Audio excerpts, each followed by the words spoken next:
So once again, welcome to all of you to this session on Bhagavad Gita. Boy, I cannot believe we have already reached the end of our journey for this course at least.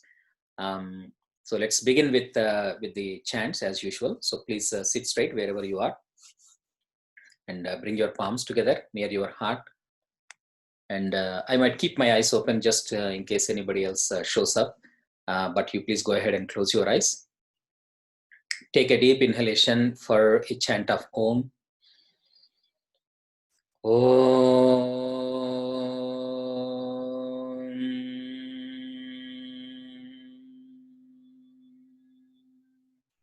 Once again. Om.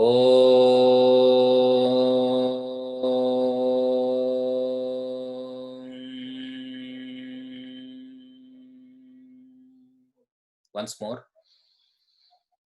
Om.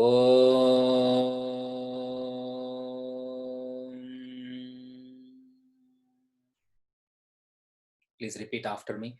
Sahana Vavatu. Sahanau Bhunaktu.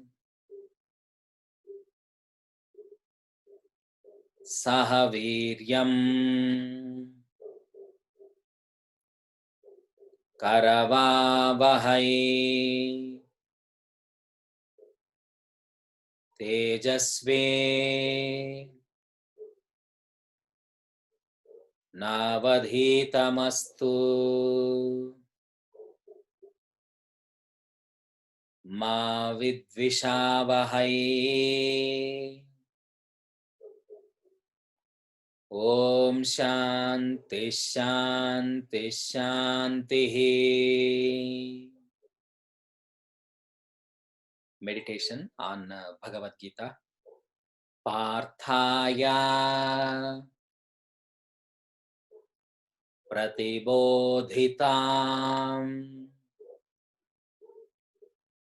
Bhagavata Narayanena Swayam Vyasena Grathitam Purana Munina Madhye Mahabharatam Advaita Amruta Varshinim Bhagavatim Ashtadasha Adhyayinim Amba Tvam Anusandadhami Bhagavad Gita Bhavadveshinim. Gratitude to Vyasa, the author of Mahabharata. Namostute Vyasa Vishala Buddhe Hulla Aravinda Ayata Patranetra Yena Tvaya Bharata Tailapurnaha Prajvalito ज्ञानमयः प्रदीपः. Gratitude to Krishna, the teacher of Bhagavad Gita. Vasudeva Sutam Devam Kamsa Chanura Mardanam Devaki Paramanandam Krishnam Vande Jagadgurum. Thank you. You may release your hands, gently open your eyes. So once again, welcome to all of you to this session on Bhagavad Gita. Very happy you're all here with me. Before we go into today's topic, anyone has any questions from what we discussed last time, or in the last 4 sessions, I guess?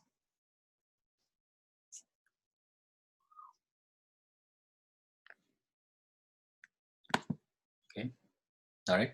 So I'm hoping that everybody understands the concept of dharma, especially swadharma, meaning dharma as a general concept applicable to everything in the universe, everything in the creation. And swadharma is my particular dharma, right? As an individual, what is my dharma? Because everything in the universe is said to follow its dharma. Dharma, the word dharma literally means to keep things together. So everything in this universe has its own dharma and it follows its dharma. When it doesn't follow its dharma, then the universe will fall apart. Like for example, there is a certain distance between sun and earth, and earth is also tilted at a particular angle towards the sun.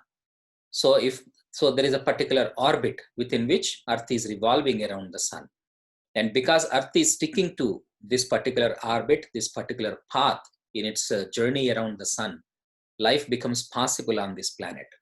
Otherwise, I think earth is tilted at 23.5 degrees towards the sun, and scientists say if that changes by 1 degree, then the earth, the average temperature on earth will change to around 50 degrees. Then life will not be possible on this planet. This is the dharma of earth. That is why life becomes possible on this planet. So many different kinds of living beings, not only human, animals, birds, all of these things exist on this planet. Life becomes possible.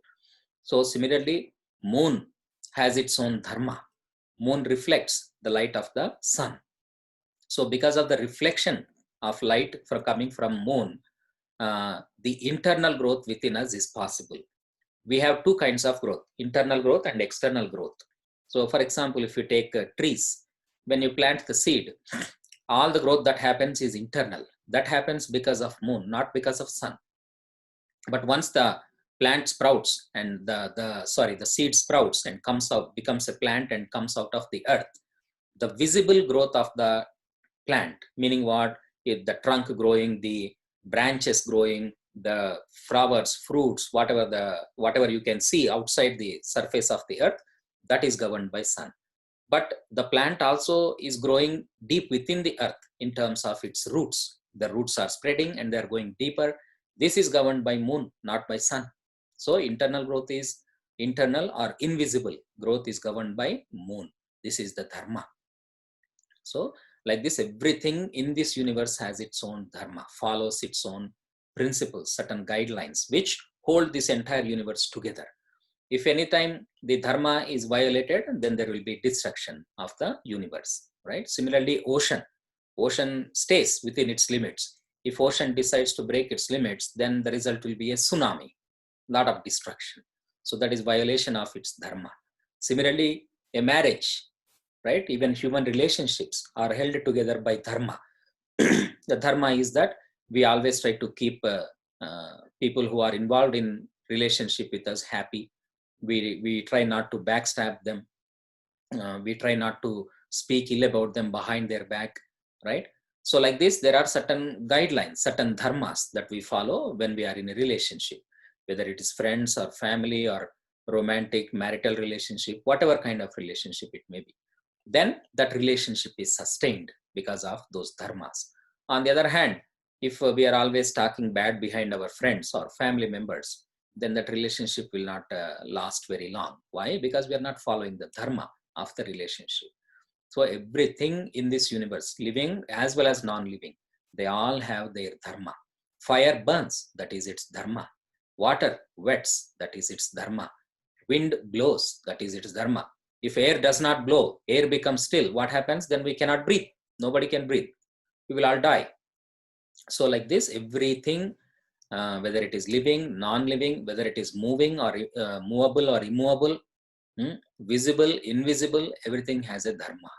And that dharma should be followed always. When that dharma is followed, then the universe stays in one piece, and the life becomes possible. The system is sustained, right?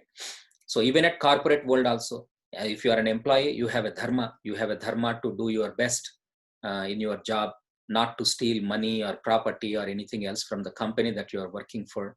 So these are all your dharma as an employee. If you are a parent, you have a dharma. You are a teacher, you have a dharma. All of these things. So dharma permeates our entire life. Okay, dharma is not just about how I make a living. Many people say, "Oh, I want to teach yoga. This is my dharma." That is not the only dharma you have. You have many, many dharmas. And as I mentioned, dharma is not what you do. Dharma is rather what you are. Okay, this is very, very important to understand. Okay, and swadharma, we said, is dharma as applicable to a particular individual in terms of their life, the journey of their life, and the things that they have to do in life, the duties, the roles, responsibilities, all of these constitute an individual's dharma. And also for us to understand this, we have to learn to identify what is our own essential nature. As I said, Vedic astrology can be very, very helpful in recognizing one's inner nature, inner essence. But otherwise also, even from your own life and your own behavior, your own thoughts also, you can get clues. So we talked about it, Brahmana Dharma, people who value knowledge. In ancient texts, it is intended as spiritual knowledge, but we can understand it as even intellectual knowledge also in today's world, especially when we apply the concept of dharma to karma, which is what we do in life for a living especially. Then Kshatriya Dharma. Then we also talked about Vaishya Dharma as well as Shudra Dharma.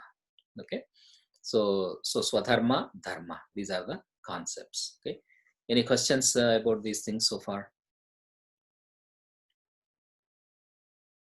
Okay, if no one has any questions, then Mark sent me a bunch of questions. So I would like to take this opportunity, very, very interesting questions. I would like to take this opportunity and address them. And probably this will take all of this session. This might take all of this session, because I'm going to use these questions as sounding boards to cover some of the topics of Bhagavad Gita. So first question is, what's up with the cliffhanger ending? What did Arjuna end up doing? Does he fight or not fight? Who won, etc. Even though this is the first question of Mark, I am going to answer this towards the end, okay? Because I'll be revealing the suspense. So I don't want to do it at the beginning. The next one. In your experience, is there any correlation between the concepts of Prakriti, Purusha, and Yin and Yang? There seems to be a fit between Prakriti equals Yin, Purusha equals Yang. I'm not an expert in Yin Yang, but I'm assuming Yin means passive principle and Yang means active principle. Is this a fair description? First of all, let me clarify one thing historically. Many people don't know this history, so I want to share it. You all know that Buddhism originated in India and spread to other countries, including China. In fact, as far as North Korea also, Buddhism has spread. So Buddhism originated in India, and Buddha was originally from India. I mean, the part of India which we call as Nepal today. But he got enlightened in proper India, in a state, in an eastern state called Bihar, in a place called Gaya. And then he started teaching his own philosophy, which became known as Buddhism. Eventually, Buddhism spread to as far as North Korea. There was one Buddhist monk in China. He's called Huan Song. So original Buddhistic, Buddha originally taught in a language called Pali, which is the official language of Nepal in those days. So Nepal, Pali, that is the language. So Buddha refused to speak in Sanskrit language. He always gave his teachings in Pali. But his students knew that all the languages are going to die eventually after a few hundred years or 1,000 years. And Sanskrit is the only language that will survive the test of time. So first thing they did was to translate all of the teachings of Buddha from Pali to Sanskrit language. And these Sanskrit texts were what went to other countries, including Tripivishtam. Tripivishtam is the ancient name of what we call as Tibet today. Okay, so it went to China, North Korea, and all of these places. So anyway, so this Huan Song, who was a Buddhist monk from China, wanted to study Sanskrit language originally. So he took a lot of trouble in those days and walked through Himalayas and came to India. And he stayed in India for quite a few years, studied Sanskrit language, Buddhism, of course, and original teachings of Buddha. And not only that, he took all of these things to China with him. Not only these things, but he also took other Indian sciences such as Ayurveda, Vastu, and some other things also. These things, when they went to China, they were absorbed into the Chinese culture. Now with Chinese language, there is a certain limitation. Let me share that. Let us take Sanskrit and English. Bhagavad Gita, for example, is a Sanskrit word.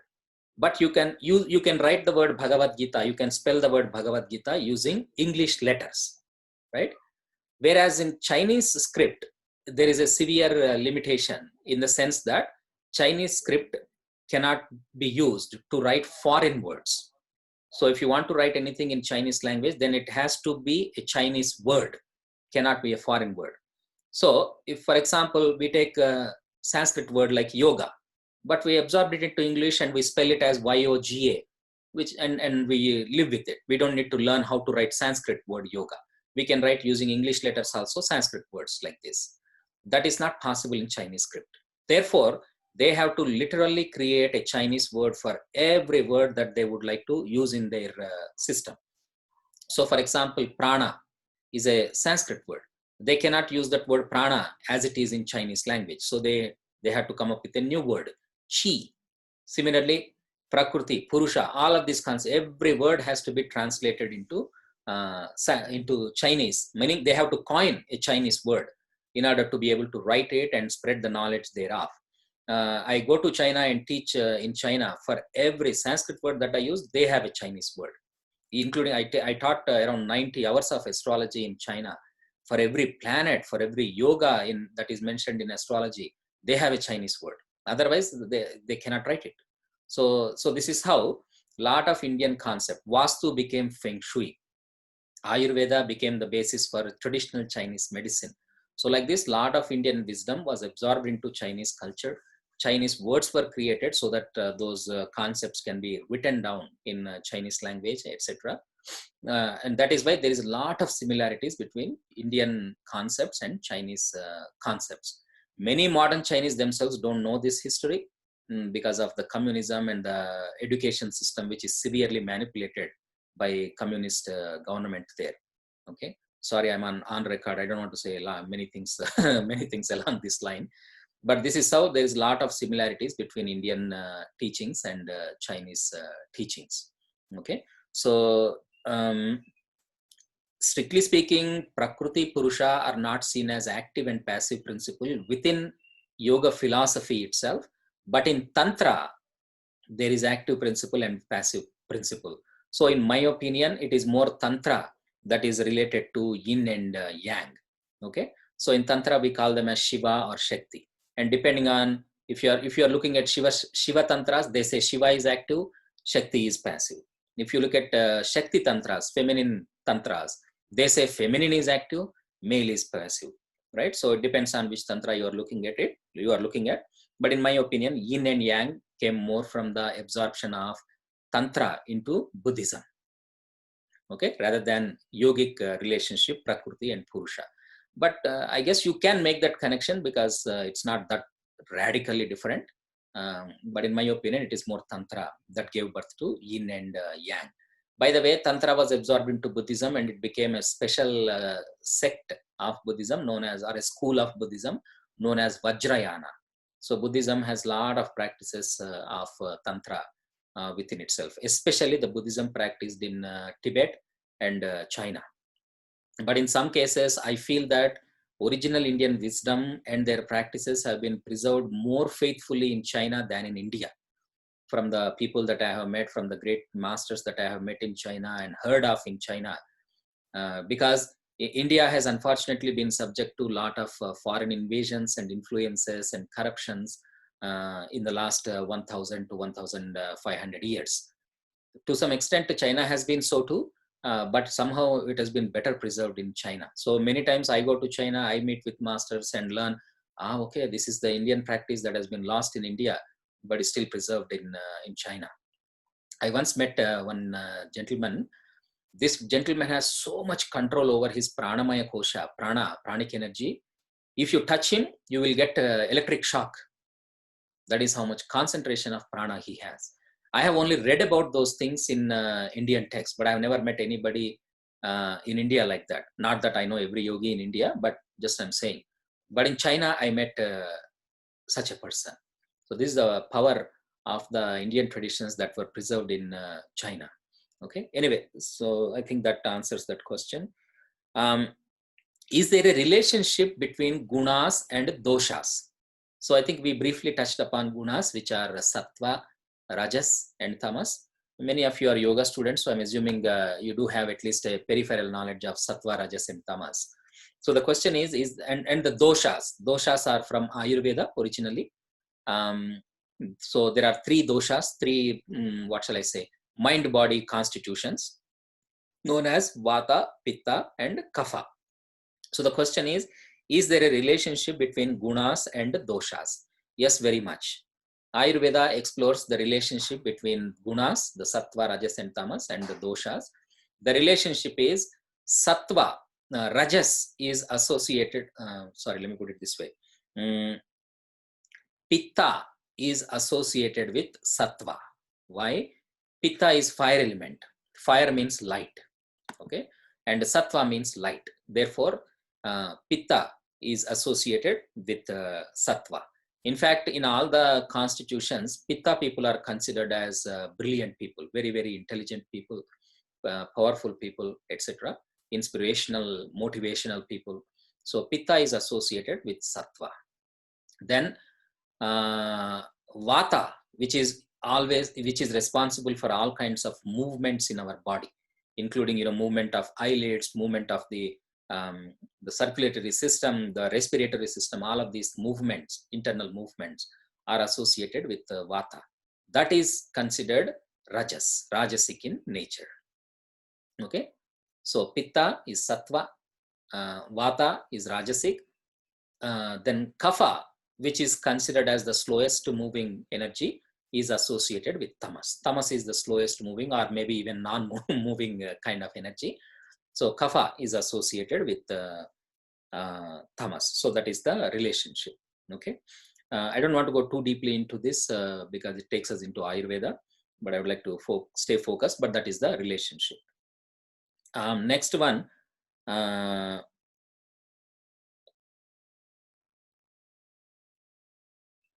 Is there a relationship? Sorry, he asked 7 questions and I'm going them in different order. Is there any relationship between gunas and astrology? Are the grahas or rashis known to have any of those characteristics? Yes, very much. All the, as I may have mentioned, trigunas are like the threads which the fabric of this entire universe is woven. So everyone in the universe, everything in the universe has sattvic, rajasic or tamasic gunas. Even devatas also. So for example, Vishnu is considered as Sattvic Devata. Okay, I think everybody knows Vishnu, Shiva, etc. Right? Shiva is Tamasic and Brahma is Rajasic. So even Devatas are also no exception. Okay, so in the planets also, planets as well as the zodiac signs, even nakshatras. Mark, you know nakshatras, right? So nakshatras are also associated with Sattva, Rajas, and Tamas. So for example, Jupiter and Venus are considered Sattvic planets. Okay, so Saturn is, for example, considered as Tamasic planet. Ravi means Sun and Mars are Rajasic planets. So like this, these are the gunas. And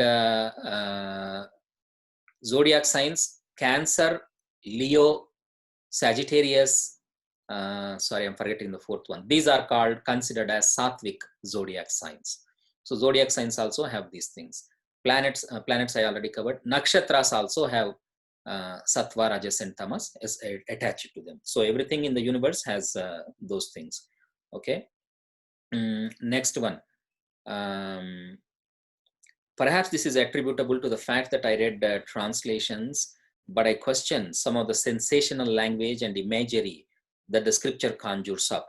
So for example, referring to Tamasic people as demons feels like something out of a blockbuster horror movie. References to disaster and evil. Are anything within Krishna's bounty truly disastrous or evil? Let me answer the first one. Referring to Tamasic people as demons feels like something out of a blockbuster horror movie. Demons here means demonic qualities. What are considered as demonic qualities? For example, harming other people, talking ill about other people, killing other people. These are all considered as demonic qualities. So here, tamas does not mean tamas in the Ayurvedic sense of the word, but rather spiritual sense of the word. Okay, in Ayurvedic sense, tamas is people who have too much of water and earth element in their body, and nothing wrong with that. They don't become demons automatically because they are kapha kind of people. I am a kapha body type, so I'll be the first demon. But here, tamas is used in the sense of mental qualities. Sattva, Rajas, and tamas, as I mentioned, have a little bit of different dimensions or connotations of meaning in the context of a different topic. So in Ayurveda, that is one. Tamas means basically kapha people, as I mentioned earlier. Whereas from a spiritual viewpoint, tamas means basically having negative qualities such as jealousy, anger, greed, violence. These are all considered as tamasic qualities. So in that sense, tamasic people are considered as demonic tendencies, not necessarily demonic people, but rather demonic tendencies. So hopefully that clears up. Next one, references to disaster and evil, which is okay. Are anything within Krishna's bounty truly disastrous or evil? Mark, can you clarify what do you mean? I didn't understand this. Well, I guess the angle I was thinking there was kind of like, again, you're talking about like an infinite being. And so like how bad can any one thing be within his context, I guess is what I'm saying. Like they're talking about urgency and this and that, but for an eternal being, like how urgent can any situation be? For an eternal being, how bad can a situation be? Is that a question? Yes. We have to understand one important thing, maybe a very, very fundamental thing about the Vedic concept of divine or Hindu concept of God or divine. Normally, if you take modern religions such as Christianity or Islam, etc., in them, God is always compassionate. God is a very, very nice guy, right? He's always protecting, even though he's a judge once in a while. But he's a protector, he's a provider, and so on. So, but at the same time, they cannot deny the existence of destruction or evil or negative thing. So in these religions, usually they have somebody else called a Satan, right? Who is all that is destructive, who is all that negative, everything that is bad and so on.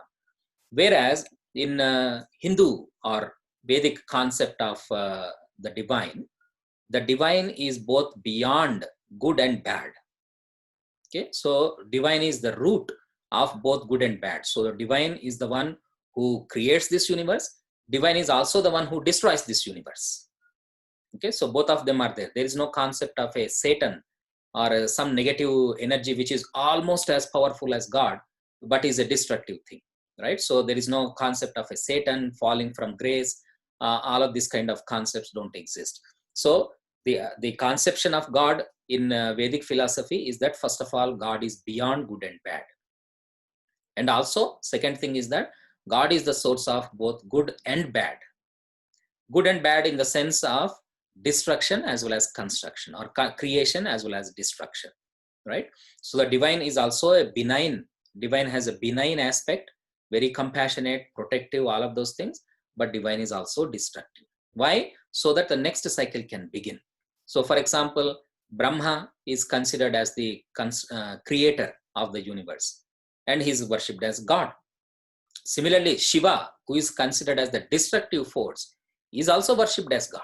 So both of them are worshipped. I am also doing another workshop about Dasha Mahavidyas, where we talk about cosmic feminine energies. There, almost all the goddesses have terrible forms. They are associated with blood and gore and heads which have been chopped off from their bodies. So that is what they carry.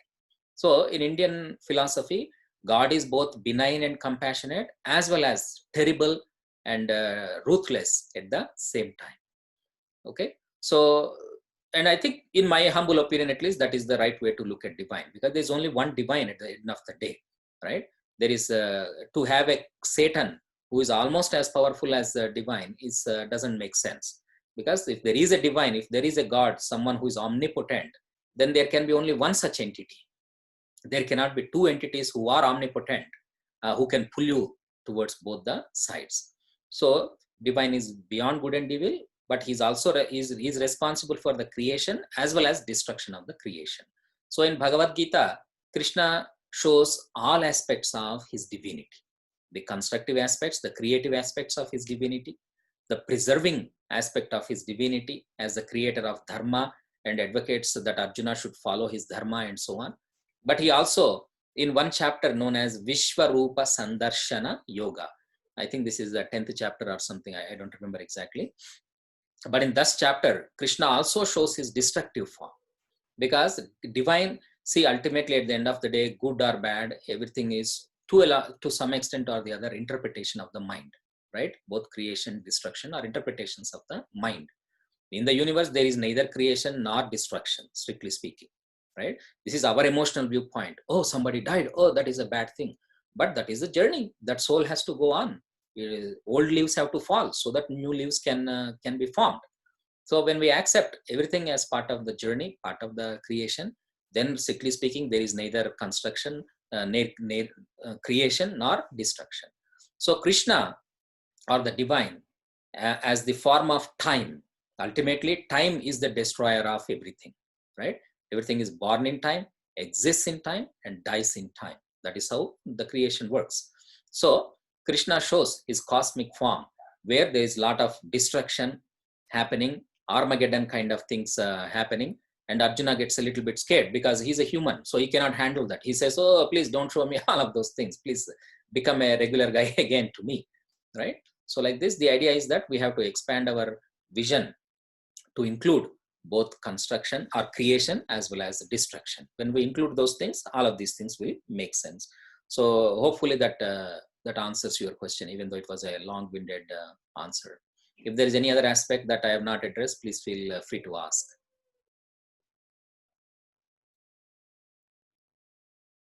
Okay. Next one. So I have answered 6th and 7th, and 1 I will answer later.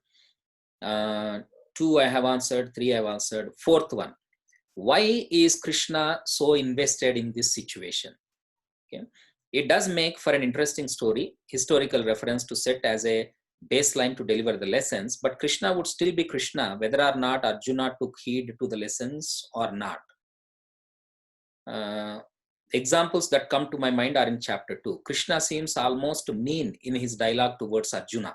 It doesn't become you to yield this weakness. Okay. So why is Krishna so invested in the situation? Oh, sorry, Aarti is asking a question. Let me take a quick look at that. If there is time at the end, I also have a question. Yeah, I'll make sure I'll wrap up so you have I can answer your question, Aarti. So why is Krishna invested in the situation? Very, very beautiful question. This is the part that many teachers, whether out of ignorance or maybe scared that they will be misunderstood, don't touch. But in a manner of speech, Krishna wants this war to take place. Why? Now here is to listen to the answer and understand it takes a lot of maturity. So I pray to Krishna that everybody has it. The idea is that time changes eternally. So in Indian philosophy, we look at time as yugas. Okay? Y-U-G-A, yuga, not yoga, yuga. So there are 4 yugas. So first yuga is called as Kruta Yuga. Second one called as Treta Yuga. Third one Dwapara. Fourth one Kali. So we are all, for example, in this yuga, in this age, in this epoch known as Kali. This yuga is going to last 432,000 years. Okay, you may think that, whoa, 432,000 years.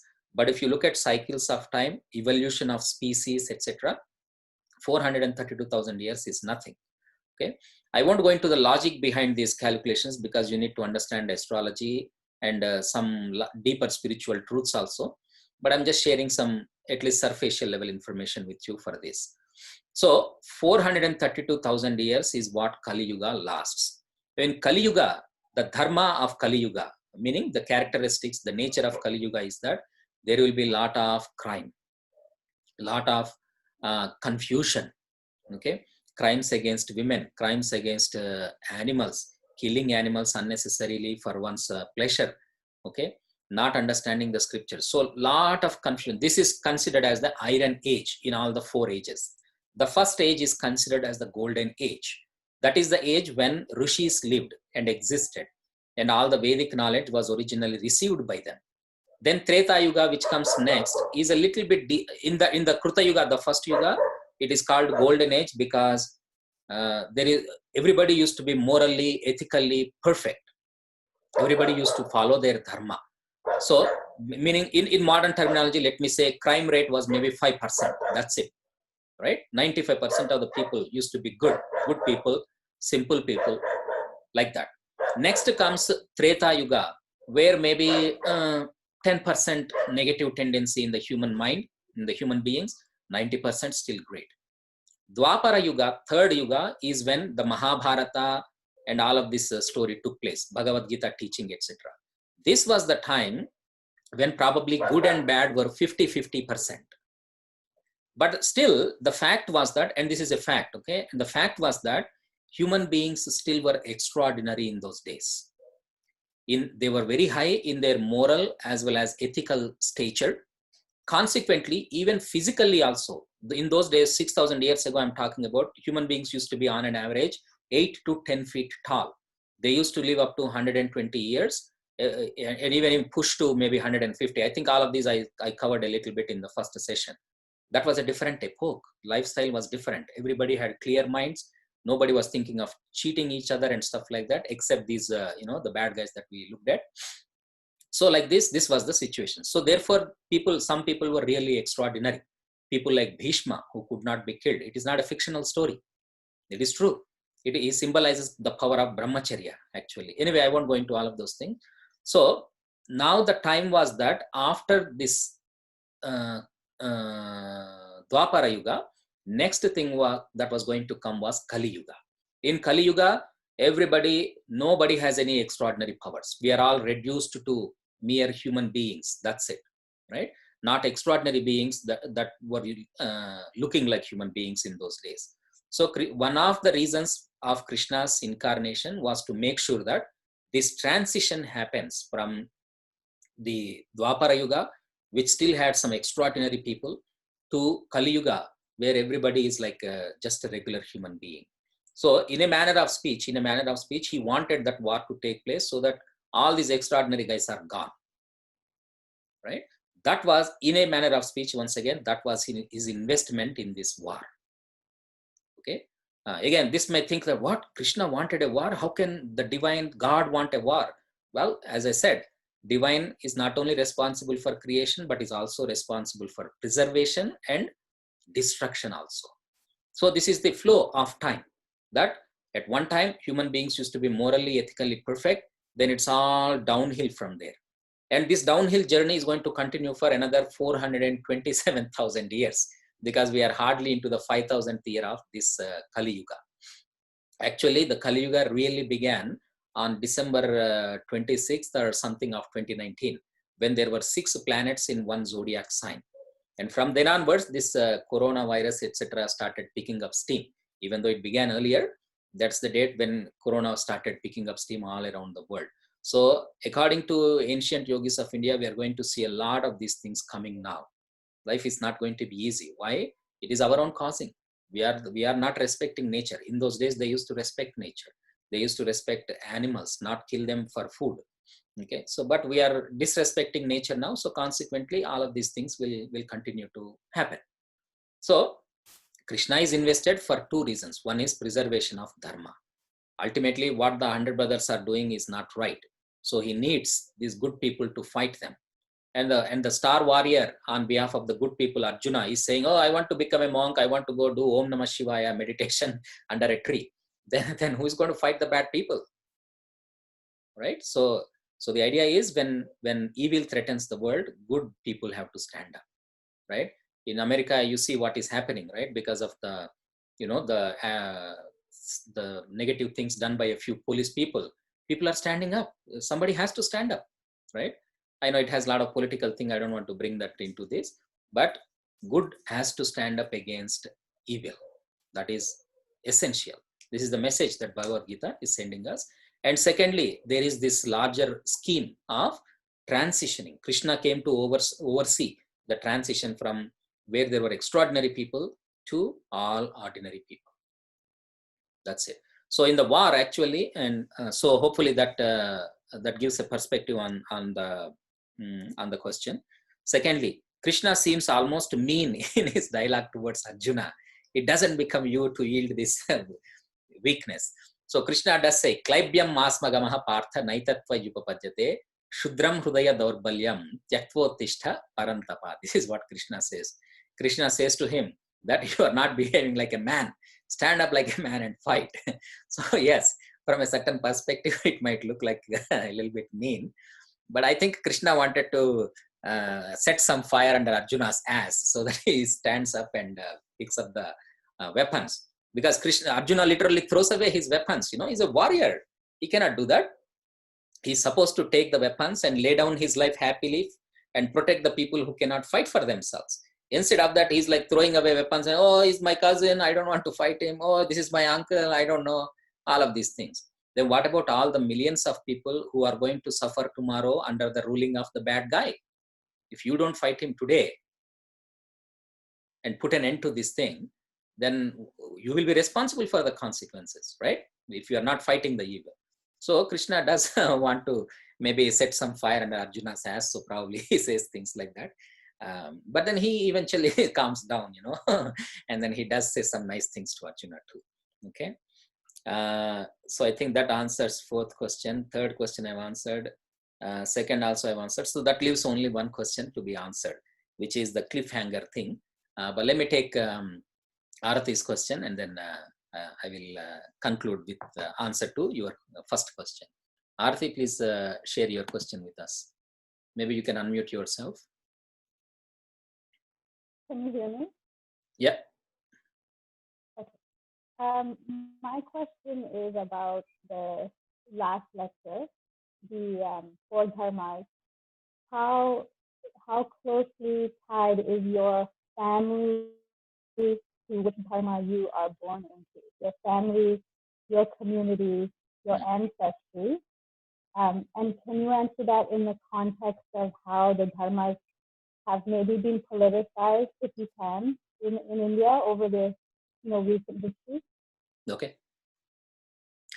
Again, because of time constraints, etc. Oh, sorry, Leslie. Leslie is saying that she couldn't hear the question. So let me Let me rephrase the question, Aarti, and if I make any mistake in conveying your intention, please correct me, okay? So Aarti's question is, oh, I forgot.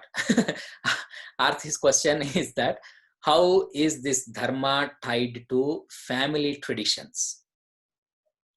Okay, and also there is a little bit of politicization of this dharma that has happened historically, and she's asking me to address that also if possible. So let me answer this first part of the question before I go into the politicization. English words are so difficult to utter sometimes. So first thing is how family tradition is connected with individual dharma. See, as I mentioned earlier, Brahmana dharma, which is basically the karma that drives me to value spiritual knowledge, intellectuality more than money or power and stuff like that. Similarly, Kshatriya dharma, which drives me to value political power and the ability to protect dharma, protect righteousness and law, ethics and morality, if necessary, even by resorting to violence. This is Kshatriya dharma, and so on. So this is, as I mentioned, something pertaining to karma. This is not a mental level thing. Okay, this is the essence of your soul. Whether you are a Brahman, whether you're born with Brahmana dharma or Vaishya dharma, etc., goes to your soul level, not your mind level. So in ancient times, they had a system that they used to match the soul level karma of the father and the mother, meaning the people who are going to get married. Why? Because, as I said, every soul has one dharma. So let us say there is a boy and there is a girl, a man and a woman who want to get married. Let us say the boy has Brahmana dharma, okay, the man, meaning what? He values knowledge, spirituality more than money. But let us say the woman he is seeking to marry as Vaishya dharma, meaning she values money and stuff like that. Even if you get them married, there will be a lot of problems between them. Why? Because the husband is not so much into money as he is into spirituality, whereas the wife is into money. She wants her husband to earn money and buy her jewelry and that kind of stuff. You can imagine how wonderful their marital life is going to be. So in ancient times, they used to use astrology to figure out what is the nature of the soul, meaning the boy, let us say, the man and the woman. And only when they felt that these two dharmas match, they used to allow them to marry. Why? Because then the soul, then another soul, which is waiting to be born and which has Brahmana dharma, now finds perfect parents. Both parents are Brahmanas. They both value spiritual knowledge. So the soul, which also values spiritual knowledge, which is looking to take birth as a human being, now can be born as their child.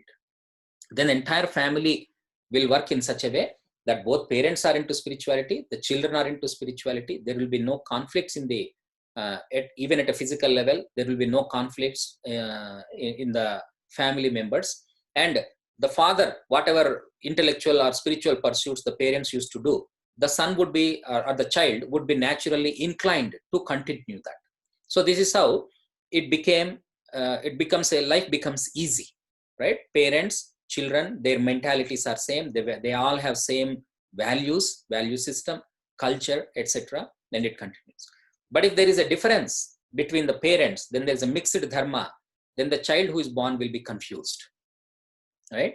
Because that soul will be confused because he has no idea who to follow mother or follow father. So this leads to conflicts eventually. So at one time, this system existed perfectly. Rishis made that system and said, this is how you should decide who to marry. They said, look at the astrological chart, make sure there is karmic compatibility between the boy and the girl before they get married. But in today's world, unfortunately, we look at social compatibility, right? You and I like the same, the boy and the girl like the same kind of movies. They like the same sport. They support the same sports team. This is the kind of social compatibility they are looking at. And they like each other. There is chemistry, blah, blah, blah, and they get married. But eventually, the karmic division will start eating away at that relationship. That is why we have so many broken marriages, failed marriages, and so on. Why? because they are not looking at karmic compatibility, which goes deeper. If there is karmic compatibility, that relationship will be held together, even if there is social incompatibility between the people involved, between the man and the woman. But this system has become a different thing. So that is why we see so much unfortunate breaking up of relationships. I know people who have been married for 20 years, then they break up. What happened? Why did you get married in the first place 20 years ago? And what happened 20 years later? It's okay, first year, second year, you understand, oh, you are a different person. Let's not go this way. Okay, no worries. 20 years later, you discover these differences. So that is the idea. So this is how, whatever was the karma of the parents, karma of the child will be in harmony with that. Therefore, the kula vritti means, as I said earlier, what you do in life has to be in harmony with your dharma, right? So that used to be a continuous chain. So that is why a kshatriya would marry only a kshatriya woman, meaning someone who has similar mentality, right? They are willing to die to protect other people. And their child will naturally, the soul which is in harmony with this karma only will be born as their child. And therefore, he naturally inherits the kingdom and continues like this. But these days, that has been disturbed. Okay, so people with mixed karma are getting married. So the souls who are born also have no idea what they are supposed to do. They are also confused. A lot of these things are happening. So I hope that answers the aspect of question about following family and karma, okay, or dharma rather. Okay, Arati. Now, second one, politicization. Unfortunately, what happened maybe since 1,500 years ago onwards is that this concept of dharma has degenerated into what is called as caste system in India. Have you heard of caste system? So the Brahmins at Veda, which gave birth to this, never said someone is superior to someone, because all these four guys are required for the society to move forward. Okay, Brahmanas are required, people who are intellectually inclined, spiritual guides, etc. Vaishyas are required, Kshatriyas are required, Shudras are required. Everybody is required for the society to move forward. In fact, Veda says that without Shudras, the society cannot move forward. They are like the feet of the society. If you consider the society as a body, Shudras are like the feet. Without feet, the body ain't moving anywhere. Brahmanas can sit and think all they want. But if the plumbing system is not working, the toilet is not flushing, the electricity is not working, what will they do with all their thinking, right? So Shudras are required. So Veda gave a lot of importance to Shudras. In fact, Veda says that Shudras, because they are serving people, they become automatically entitled to enlightenment and liberation. This is what Veda says. But unfortunately, this has degenerated into what is called as casteism in India. And especially after Islamic invasions and British colonization of India, it has been muddied even more than it was before. So there is a lot of issues because of this in India. But essentially, it doesn't matter which part of the world we are in. There is always Brahmana Dharma, Kshatriya Dharma, Shudra Dharma, and Vaishya Dharma. For that matter, caste system exists in other countries too, not only in India. I know it is fashionable to blame India, but it exists in other countries too. Let me give you a simple example. I am very, very interested in being declared as the Prince of England. Okay, after Queen Elizabeth is gone, God forbid, I want to be the King of England. Will they allow me to be? No. Why? Because I am not born in that family and I don't have white skin. That is casteism. That is casteism, absolutely. Correct? I am eligible. I will compete with any of them in any area of knowledge and prove my worth. No way. I cannot be the Prince of England in this life because I'm not born in that family. That is casteism. Okay? So casteism exists. It is not about casteism. It is about the human mind. Human mind by default is made to see differences, not equality, differences. It takes an enlightened soul to see equality. Okay, so in some way or the other, human mind will always find a differentiation. Maybe because of money, rich and poor, maybe based on skin color, maybe based on language, maybe based on birth. So many things. Human mind will conceive millions of ways to differentiate and always rate them. Oh, this is better, this is worse, this is higher, this is worse, this is good, this is bad. Like this is human mind. Nothing can be done. So even the best thing also becomes negative like this. Okay, so hopefully that addresses the politicization, Arati. Okay, and British colonization, British people exploited this a lot in order to further divide India and cause conflicts in India, so that Indians do not come together and fight against the colonization.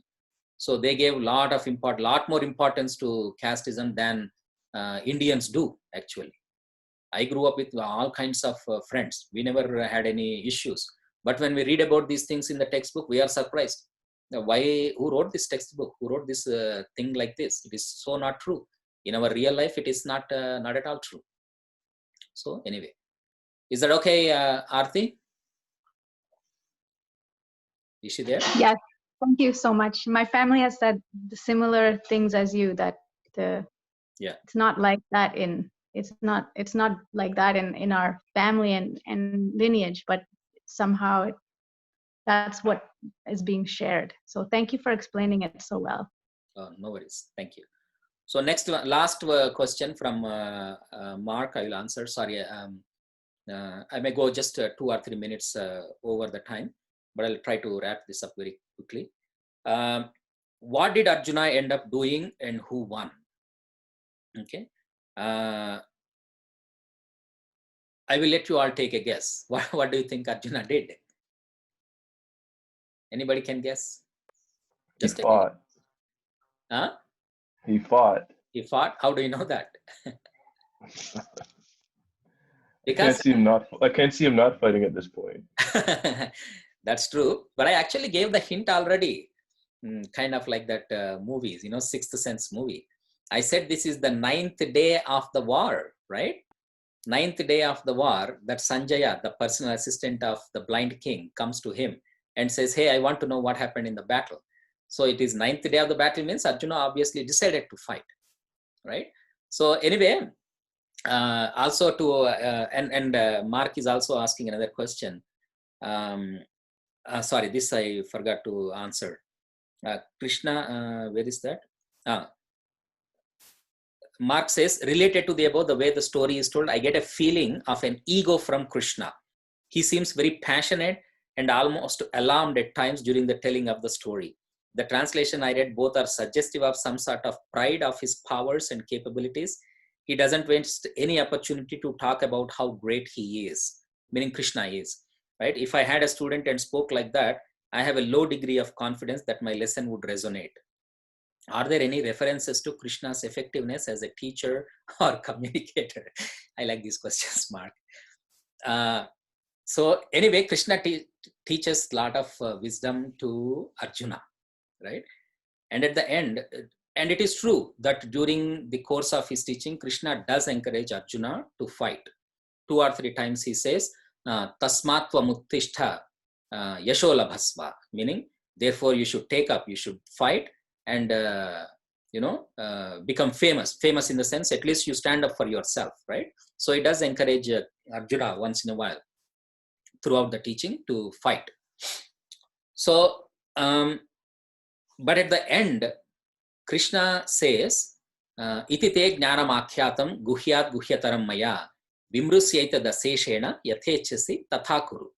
By the way, whenever you hear a language that you don't understand from me, that is Bhagavad Gita verses that I'm quoting from Sanskrit language. When we give lectures in India, we have a tradition. We always quote the original work in Sanskrit. Why? So the audience know that this is not something I am making up, right? So you know that, okay, he quoted the reference from the book. That means it is there in the book, you can verify, right?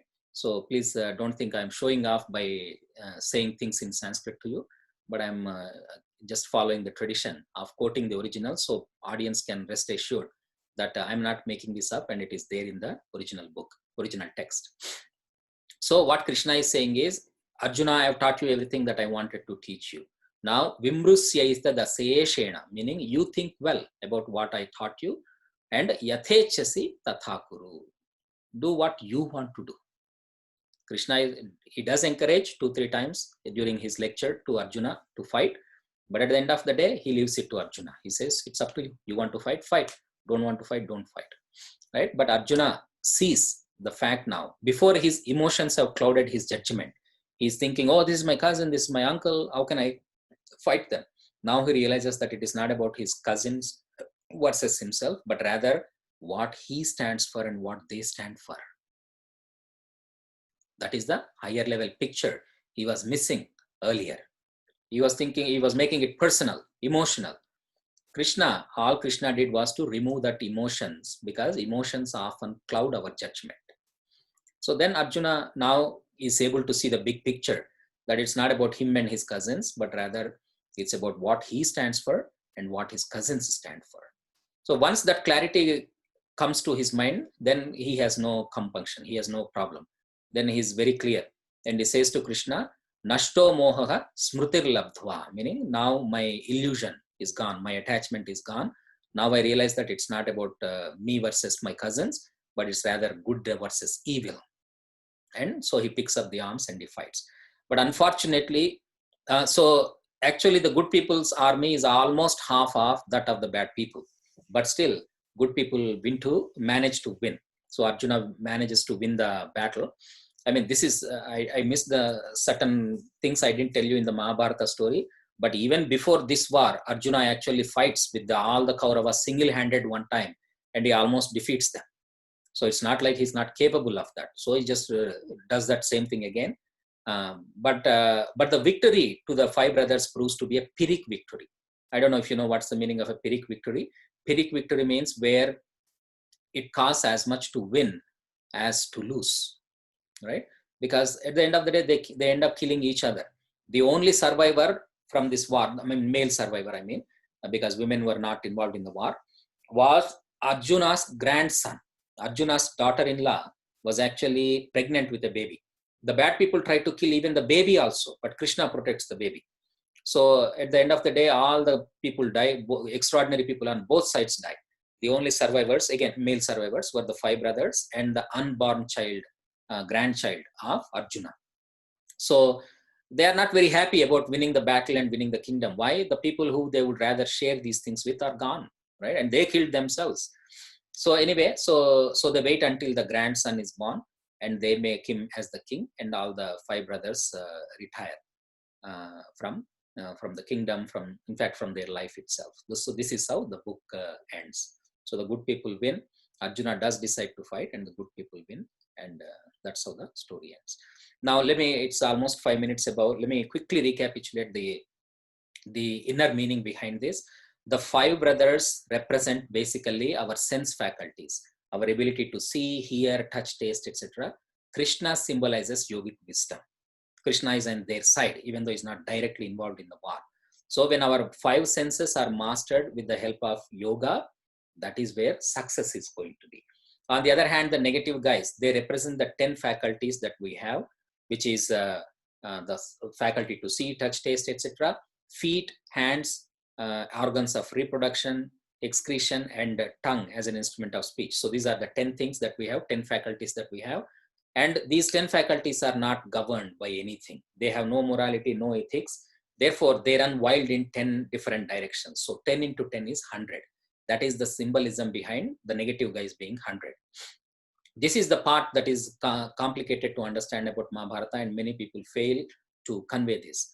The idea is, I think at one point of time, there was a battle between two cousins, but were they exactly 105? We don't know that, right? That could be symbolism. I mentioned in the first session that historical facts, symbolism, everything is mixed up in this story, making it a very complicated behemoth of a story to deal with, right? So it is a historical fact that there were two cousins and they fought a battle, blah, blah, blah, for a kingdom. That could be the historical part. But the 100 could be a symbolism rather than an actual fact. And the 5 could also be a symbolism rather than an actual fact. So this is how all of these things come together, and it becomes an entertaining story with a mixture of historical facts as well as the symbolism and yoga and so on and so forth. So thank you very much. If anyone has any burning questions, I will answer them. And also, if I'm delaying you, please feel free to leave the session. I know we are almost 10 minutes over the session, but I hope it has been interesting and you feel like staying back. If anyone has any other questions, please feel free to ask now.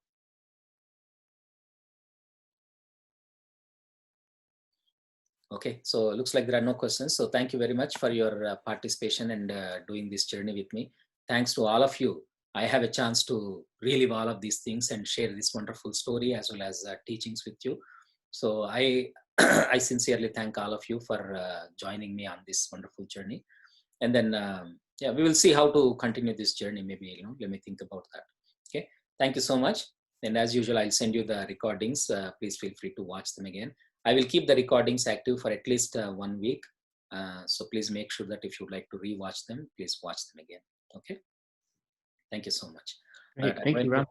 I'm going to start